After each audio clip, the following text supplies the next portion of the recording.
அண்மை செய்தி ஒகேனக்கல் காவிரி ஆற்றுக்கு நீர்வரத்து வினாடிக்கு 12,500 கனஅடியாக அதிகரிக்கப்பட்டிருக்கிறது.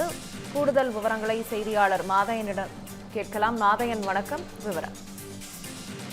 ராகப்பிரியா, கர்நாடகா மாநிலத்தில் தொடர்ந்து விட்டு பெய்து வரும் கனமழையின் காரணமாகவே ஒகேனக்கலுக்கு நீர்வரத்து அதிகரித்துள்ளது.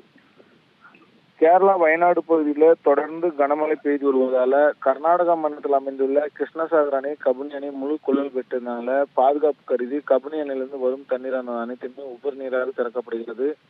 கடந்த 4 நாட்களுக்கு முன்பாக வினாடிக்கு 12,500 கனஅடி தண்ணீர் தமிழகத்துக்கு உபரி நீராக திறக்கப்பட்ட தண்ணீர் நேற்று முதல் படிப்படியாக அதிகரித்த நிலையில நேற்று மாலை தமிழக எல்லையான பில்லிகுண்டுக்கு நீர்வரத்து வினாடிக்கு 9,500 கனஅடியாக இருந்த நீர்வரத்து தற்போது நிலவரப்படி வினாடிக்கு 12,500 கனஅடியாக அதிகரித்துள்ளது. இதனால் தருமபுரி மாவட்ட ஆட்சியர் சரவணன் அவர்கள் பரிசல் ஈர்த்தறதுக்கும் ஆற்றில் குளிக்கிறதுக்கும் 2வது நாளாக தொடர்ந்து தடை விதித்துள்ளனர். கடந்த 1 மாதமாகவே வறண்டு போயிருந்த நிலையில மீண்டும் வெள்ளப்பெருக்கு ஏற்பட்டுள்ளது தற்போது ஒகேனக்கல் பகுதியில் பார்க்க முடியும். பாறை திட்டுகளாகவே காட்சியளித்த நிலையில தற்போது ஆர்ப்பரித்து செல்லும் காட்சிகளை தற்போது பார்க்க முடியும். சினி ஃபால்ஸ், மெயின் அருவி, தொங்குப்பாலம் பகுதியெல்லாம் கடல் போல் செல்லும் காட்சிகளை தற்போது பார்க்க முடியும்.